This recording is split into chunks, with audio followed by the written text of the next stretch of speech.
Hi, I'm Paul. And I'm Diane. And we are Car Zombies! We're back in a really tight space. Oh my gosh, it's tight, isn't it? Yes. This is the second part of a two-part series where we're focusing on air. In the first part, we worked on the air filter, but it took so long we had to break it up into two parts. This time we're going to change the O2 sensor.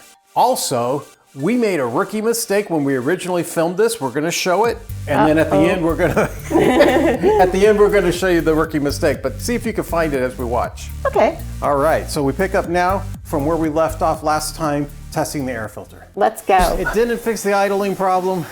Darn. So we're going to do the O2 sensor next. Let's get going on it. Okay. So see now, this with the screwdriver.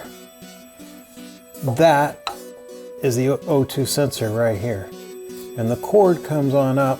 Got my finger on a connector, it rolls. I'm gonna try to unscrew it. I can feel it unscrewing. And then now it's unscrewed. Okay. Okay, and there it is, unscrewed. Next, you use large needle nose pliers or screwdriver to remove the protective shield. This is snapped into the old sensor. See how this plate goes on both sides right here? This is where it snaps in. Oh yeah, I can just push it down. That's mostly off. Put a glove on, reach down and pull it off. You did that like a pro. Okay, got it off. And here it is. Right. All right. Then it says remove the sensor using a 22 millimeter wrench. Yep, and that's what I'm gonna do next. So I'm gonna take this down in and try to put it on here.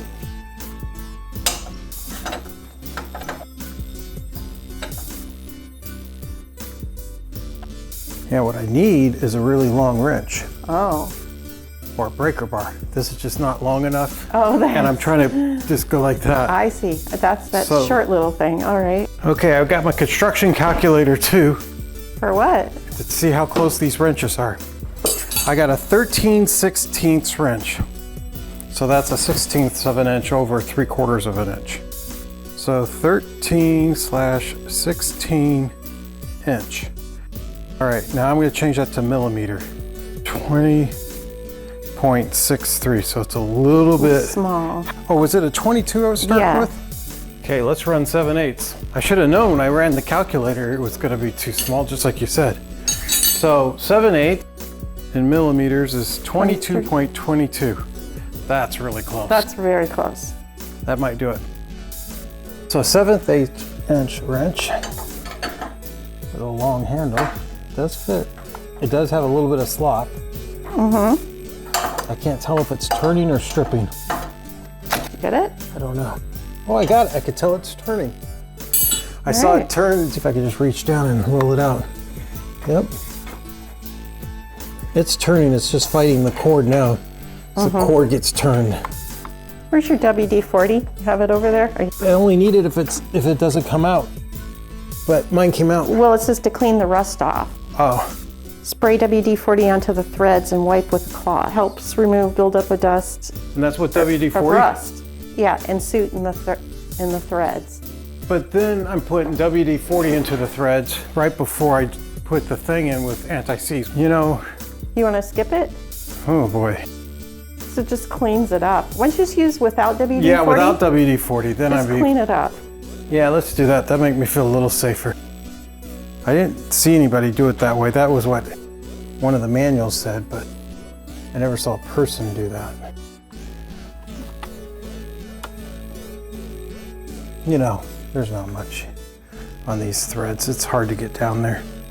Okay, so we'll just go Let's with skip that. this step. Okay, so we're going to install the new sensor. Okay, now I'm going to take the cap off. And I see very little bit of anti-seize, like a little splurge of it here and a splurge of it there. But I'm sure once it twists in, it'll clean itself up. You can see how the difference is between the old one and the new one. Be careful not to get the sensor's anti-seize on the protected tip while handling it. That makes sense. And then you hand tighten the sensor after that. All right. The filter was much harder. Okay. But we better not say that. I don't want to jinx it. Yeah, let's wait till we get it in. Is it hand tightened? Not yet. Believe me, I'm not even started yet. Oh, okay. Tell me Problem more. is the cord wants to bind up. Oh. Okay, I got like one revolution, kinda almost. Nope, came undone again. Oh, darn. The problem is the cord keeps binding up. Twist the cord out of the knot it's in. Twist it a little extra for the next revolution. And turn it up. Get it untwisted. Okay, it's getting close.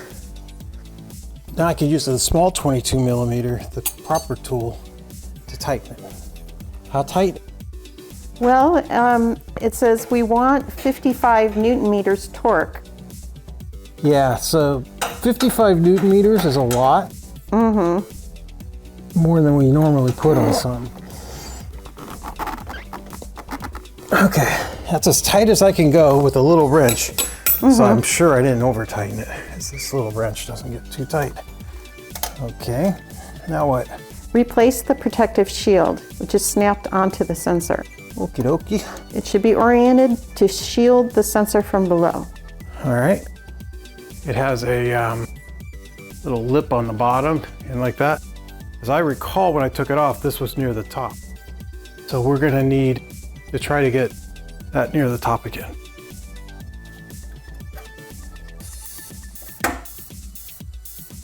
And there you go. Nice. Now what? Plug the sensor's cord back into the connectors, into its connector below the battery. Now, if you look at this, you could see that this has a specific alignment. At the top at 12 o'clock, there's a little tiny notch. At the bottom at 6 o'clock, there's kind of a wide notch. So this is only gonna go in one way. So I'll try to do that. Okay, I'm gonna be working right here, coming to the back of this cap first. Hopefully I feel it click at some point. I really can't tell. So I'm gonna have to come up with a different strategy. The other people who did this, they didn't have it attached like it is to the battery. Oh, really? Yeah. So I'm gonna try taking it off this battery. So there's a plate right here I'm gonna try to remove. Do you have to do anything to the battery before you do that? No. The battery won't fall out while we're doing this. It's got gravity on our side. Okay. So this plate lifts out. There's this white thing under it can just lift out. And then this here is a little knobby thing. As best as I can tell, it looks like I just push it right through. Squeeze it and push it. So now this, yes, comes out and I can see how it goes. Oh, Aha. Okay, align up. Little knobby to little knobby. It's like this, and then screw it in. Now this part here, as you can see, is one of those clips that I took off the battery. It just kind of, it spreads itself out, so I could just push it right back up into the hole. Yep, and that's it. What do you think? Impressive. Okay, put this white thing back in, just like it was. Put the battery clip back in, just like it was. So that looks like it's it. So the O2 sensor is way easier to put on than a filter. Yes. That was fast. It was too fast. I'm like questioning, did we do everything right? Pretty sure we did. I'm curious what the car's gonna sound like now. Well, you did it. You changed the sensor.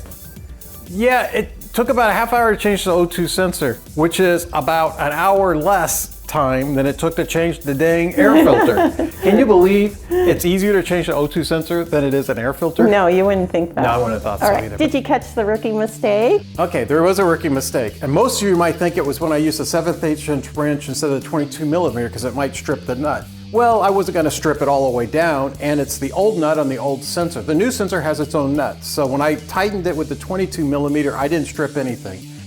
Now the neat thing about Car Zombies is we're up front. We're amateurs. We're doing this for the first time, you know. But the neat thing for us is we got some great mechanics watching, and they give us some awesome comments. And one of those guys said, "Is you need to buy," and I did now, a 22mm socket for O2 sensors. It has a groove through here. Let me show you in the camera. A groove that you can then route the cable through. So now I could have used, had I needed, a breaker bar. And at the end, I could have used, as I should have, a torque wrench. But I couldn't do that with a wrench, a regular wrench. But I didn't know they had such a thing back then. So you gotta read his comment on how to do that. It's on the air filter first video, and he'll show you how to do it. Now, So who was it? it was this guy's name? Yeah. Well, this mechanic's name is Rob Rocco or Rocco. Here, show that, Di. Oh. We are amateurs, including Diane. Yes. And Rob Rocco, thank you very much. You are an honorary car zombie in my mind. You're awesome. All right. Thanks, guys. Thanks for watching. Please subscribe. And give us a thumbs up if you like us.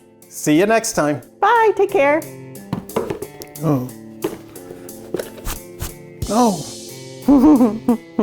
Uh-oh. I think this is going to be a car zombie shirt forever.